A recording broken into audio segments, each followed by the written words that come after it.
Bonjour, eh bien aujourd'hui je voudrais vous parler du féminin et des femmes parce qu'il est vrai que j'ai cherché le sens de ma vie et de mon histoire pendant des années et toujours.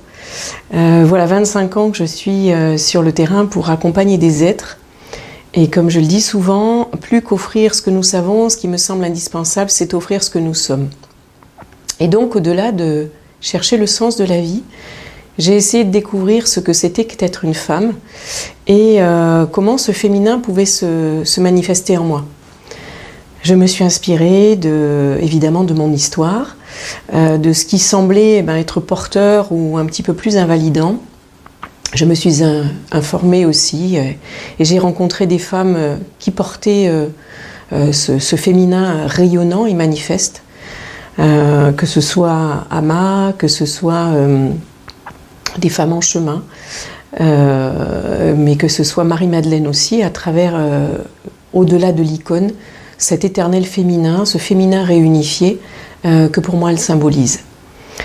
Mais ne pouvant pas faire l'impasse de son histoire, eh bien je suis allée plonger un peu plus profondément pour regarder les choses à la manière de l'aigle et la manière dont elles ont évolué au sein de cette humanité.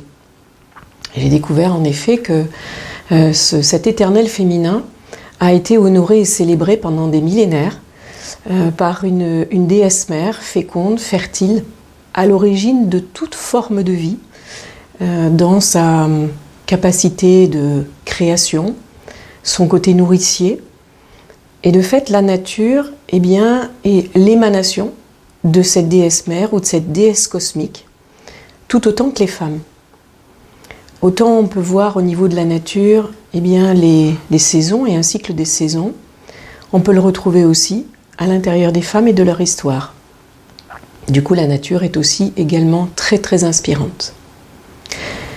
Mais si je faisais un peu à la manière de l'aigle une synthèse de l'histoire, ce qui me permet aujourd'hui d'accompagner à travers des ateliers, à travers des cercles de femmes, à travers des cursus que j'appelle les mystères au féminin, c'est aussi à travers une plongée sur différents plans. On ne peut pas faire l'impasse de rencontrer son corps en tant que femme. Et de fait, il y a eu donc toute une quête à travers le tantra et pendant une dizaine d'années, ce qui me permet actuellement d'accompagner des femmes pour qu'elles puissent se réhabiliter avec leur corps, en découvrir la sensualité, la sensorialité, mais aussi tout un langage. Donc aller rencontrer son corps, ça peut se faire de différentes manières. Moi, je m'inspire de la médecine chinoise, évidemment du tantra, comme je vais aussi m'inspirer des plantes et de toute la possibilité que les plantes ou les huiles vont offrir pour que nous puissions être en paix avec ce corps et le révéler. On a aussi à plonger dans son histoire pour aller découvrir la manière dont nous avons hérité du féminin. Et de fait, l'autre plongée qui est proposée, c'est à travers justement la généalogie, le transgénérationnel, les mémoires karmiques également. Et là, la médiumnité est d'une grande aide, un grand soutien, puisqu'elle va nous permettre d'accéder justement à des mémoires qui sont masquées, cachées, mais auxquelles on peut accéder quand on réouvre ce grand livre de la vie. C'est ce qui nous permet d'aller découvrir les blessures, les souffrances, les croyances, toutes les mémoires qui sont reliées au féminin et qui nous empêchent de l'émaner, de l'exprimer, et tout au moins déjà en premier lieu de le pacifier. Donc il y a toute une proposition au niveau d'un chemin transgénérationnel qui permettra de pacifier les mémoires, l'émotionnel et la psyché. Et puis je propose également tout un voyage au cœur des rites et des rituels qui vont nous permettre là aussi d'aller découvrir quelles sont ces vieilles sagesses multimillénaires et ancestrales qui me permettent de me relier à cet éternel féminin qui finalement vit à l'intérieur de chacune d'entre nous. Et pour cela, 3 possibles que je vais vous décrire pour vous exprimer un petit peu les différentes voies pour accéder à ce féminin et que nous puissions être une femme qui se redresse dans sa souveraineté, qui retrouve sa dignité et qui est fière de l'émaner. La quête du féminin n'est pas un effet de mode, ce n'est pas un courant spirituel ou qui pourrait amener du nouveau dans nos histoires. Cette quête me semble absolument indispensable. On est vraiment dans une période planétaire où les individus, tant les femmes que les hommes, sont en quête de sens. Et dans ce monde qui est en déséquilibre, il me semble évident que le masculin ayant occupé toute la place, et je ne parle pas des hommes, mais du masculin, tant chez les hommes que chez les femmes, eh bien, il y a d'office, lorsqu'une polarité est principale, quasiment unique, il y a automatiquement un déséquilibre. Il me semble donc indispensable, en ces temps de recherche planétaire, de quête de sens, que nous puissions émaner l'amour, la tendresse, la bienveillance, le partage, la co-création, la coopération, et que c'est par le féminin, l'expression de ce féminin, que nous allons pouvoir retrouver un équilibre, une harmonie, ou l'expression en tout cas d'un chemin et d'une voie d'amour. Le chemin que je vous propose donc émane de toute une vie de recherche, de quête de sens. Et ce féminin ne veut pas être l'idéalisation de la femme, loin de là. On se mènerait aussi à un déséquilibre, une disharmonie, mais juste l'expression pacifiée, parce qu'une femme qui est bien en lien avec elle, avec son corps, avec son cœur, et qui peut écouter peu à peu l'expression de son âme, eh bien, c'est un être qui peut être en paix avec l'autre, avec les autres, et évidemment avec le masculin et avec les hommes. Il y a donc 3 possibilités en ce qui me concerne, et qui émanent justement de cette quête personnelle. C'est soit à travers des cercles féminins, des cercles de femmes, que j'ai appelés fleurs de femmes, ce lien végétal que j'entretiens aussi, qui est essentiel pour moi, de cette corrélation entre la nature et la femme. Je parlais des saisons et de la nature féminine, traversée justement par cet amour, par ce cycle des saisons, par cette ronde du temps. Il y a donc un cercle de femmes, des ateliers aussi en présentiel, qui s'appelle Rencontre avec la matrice, et puis tout un cursus que j'ai nommé Les mystères au féminin, qui sont donc en lien avec des rites et des rituels, pour que chaque femme puisse sentir le divin, le sacré, qui se manifeste à l'intérieur d'elle. Et ce que j'entends par le sacré, c'est ce qui élève et permet de retrouver sa souveraineté.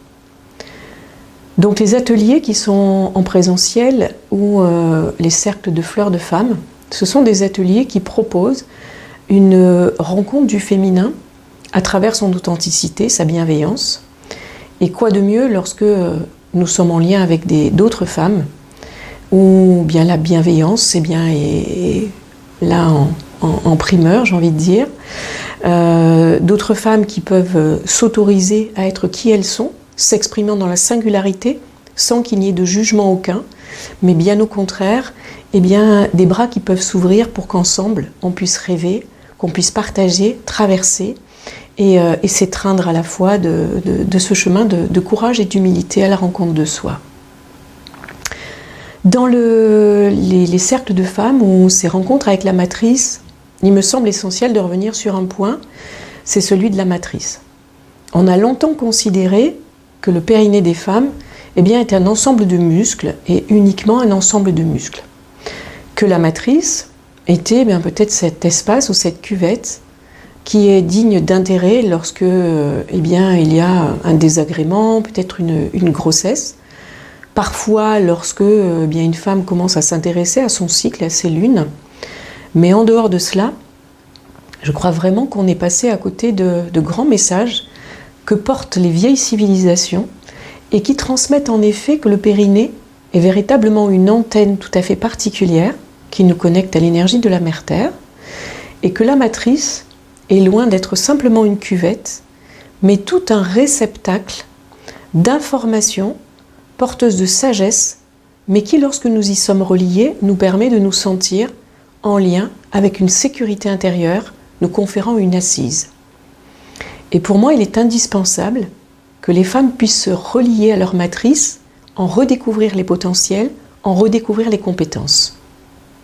Au-delà des désagréments physiques que certaines peuvent ressentir, et bien qui peuvent retrouver pacification et harmonisation, eh bien ce sont à la hauteur d'exercices énergétiques, le fait d'activer la vitalité de nos organes et de nos viscères qui va permettre que non seulement nous puissions éviter, eh bien avec l'âge, les descentes d'organes, les problèmes urinaires, mais j'ai rencontré aussi des femmes qui ont témoigné que après les rencontres et ces activations qu'elles ignoraient complètement, cette réintégration de cette partie de leur corps leur a permis non seulement d'avoir un cycle qui était beaucoup plus régulier, beaucoup plus harmonieux et pacifié, mais pour certaines, elles ont témoigné que leur matrice de fait était disponible pour que l'enfant puisse arriver. Et voilà, plus d'une ont pu porter ce témoignage. C'est donc ce que nous faisons prioritairement et principalement, c'est rencontrer cette matrice en dehors de se reconnecter à elle. C'est toutes les mémoires dont elles sont porteuses et qui peuvent s'activer, véritablement enseignantes de sagesse qui ont traversé le temps et les millénaires. Ça c'est pour donc les cercles de femmes ou les rencontres Zoom pour découvrir cet espace matriciel. Et puis il y a un autre voyage que je propose, comme 3 pèlerinages qui sont d'autant d'oratoires auprès desquels nous allons nous déposer pour rencontrer ce féminin. Le premier voyage s'appelle « Femme, redresse-toi ». C'est donc un pèlerinage à la rencontre des mémoires qui sont les nôtres et de la manière dont le féminin peut s'exprimer à travers nous en fonction de notre héritage, notre culture, notre famille, les mémoires qui peuvent être les nôtres. Et cette rencontre-là, ces découvertes, sont déposées au cœur de rituels pour que nous puissions sentir en tant que femmes véritablement cet axe qui se relève et cette souveraineté qui peut être la nôtre. Donc cela est déposé dans un cocon de rituels. Le deuxième voyage, c'est une rencontre avec les déesses, cette déesse qui vit en nous, parce que pendant des millénaires, sur cette terre, la déesse était honorée sous des noms multiples et variés. Et lorsque le monde patriarcal va émerger, 3 grandes religions principales vont accessoiriser les femmes et mettre en assujettissement, en asservissement, cessant même de l'enfouir, ce féminin qui peut nous caractériser hommes et femmes. Et puis émerge, à travers cette déesse qui est laissée pour compte, un panthéon de déesses grecques, majoritairement 7, qui vont chacune incarner une facette de ce féminin. Ces déesses vivent en nous, elles sont manifestes, parfois un petit peu plus cachées, discrètes, d'autres en relative équilibre et harmonie. Et si nous nous amusons à étudier un petit peu bien l'histoire, on peut se rendre compte que sur chaque continent existent des déesses et qui chacune porte le même message. C'est donc une rencontre à travers ces archétypes. Moi, je connais principalement les déesses grecques, plus encore que les romaines auxquelles elles pourraient s'identifier, mais on parlerait des déesses celtes, on parlerait des déesses égyptiennes, norvégiennes, amérindiennes et autres. Elles sont toutes porteuses du même enseignement. Rencontrer ces déesses nous permet de découvrir les différentes facettes qui vivent à l'intérieur de nous, mais plus encore, de comprendre quelles sont les femmes qui gravitent autour de nous, celles avec lesquelles nous sommes en lien par le son ou par le cœur, et de pacifier le féminin parfois qui fait que nous nous sentons éloignés les unes des autres. C'est dire que nous avons ainsi des clés pour pouvoir échanger, communiquer. C'est toujours une facette du féminin, mais elle va s'exprimer de manière différente. Donc c'est aussi déposé au cœur de rituels, dont un grand rituel qui a lieu la nuit pour que nous puissions rencontrer ces différents archétypes. Le 3e module que je propose est un module en résidentiel dans cette magnifique région dans laquelle je vais depuis de très très nombreuses années, une région porteur de hauts lieux sacrés qui nous permettent d'autant d'activer les fréquences qui sont les nôtres. Ce 3e module est plus en lien avec la femme médecine, la sourcière, la messagère de la Mère Terre qui vit à l'intérieur de chacune d'entre nous. Et nous avons ainsi possibilité, lorsque nous allons sur des hauts lieux sacrés, non seulement de sentir le lien à la nature et ses hauts lieux et leurs fréquences, mais de pouvoir s'y associer à travers le rythme qui est le nôtre pour que nous puissions sentir combien nous sommes intrinsèquement et viscéralement liés. Ce que je propose donc, c'est sur 5 jours cette fois, où nous allons, avec nos sacs à dos et notre plus beau sourire, nous déposer auprès de rivières sur des hauts lieux sacrés pour que nous puissions retraverser les grands épisodes de la vie d'une femme, les pacifier, les redécouvrir pour certaines, et quels que soient les âges qui sont les nôtres, être soutenantes pour témoigner aussi de sagesse que certaines ont glané de droite et de gauche. Donc nous allons sur des hauts lieux et nous en profitons pour nous inspirer aussi de ces différentes traditions qui nous ont précédés et qui en ont laissé le langage sacré. Donc dans cette fameuse région de l'Aude, Rennes-les-Bains, les bains de la Reine, Rennes-le-Château, on sent que ce féminin est partout présent, de même que les parfums de celle qu'on appelait la porteuse de l'onguent, la porteuse de l'onction, Myriam de Magdala. Nous allons donc découvrir là la sourcière qui est à l'intérieur de nous, en nous reconnectant à la source de cet éternel féminin.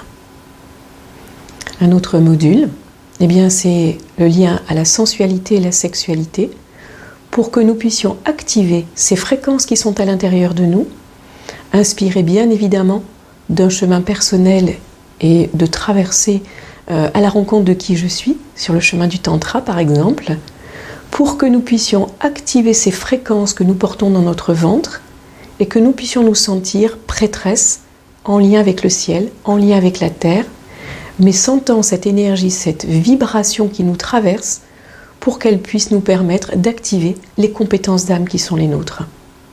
Voilà ce que je vais proposer à travers les courants, le cursus qui est le mien, et évidemment, il sera accompagné de messages individuels, de messages collectifs, à travers cette médiumnité qui peut être la mienne, mais également des onctions sacrées, dont j'aurai l'occasion de vous parler lors d'une prochaine rencontre. Alors, si l'aventure vous tente, ce voyage au cœur de l'intime et du sacré, n'hésitez pas, je vous propose de vous partager ce que j'ai glané au fur et à mesure de mon chemin de femme, en tant que petite fille, en tant qu'adolescente, en tant que femme, mère, épouse, et toutes les femmes et la richesse qu'elles ont pu me partager, me permettant d'être celle que je suis aujourd'hui. Et je voudrais juste, parce que j'ai une phrase qui m'a touchée, qui m'a marquée, elle est de Maya Angelou. Elle dit la chose suivante: une femme en harmonie avec son esprit est comme une rivière qui coule.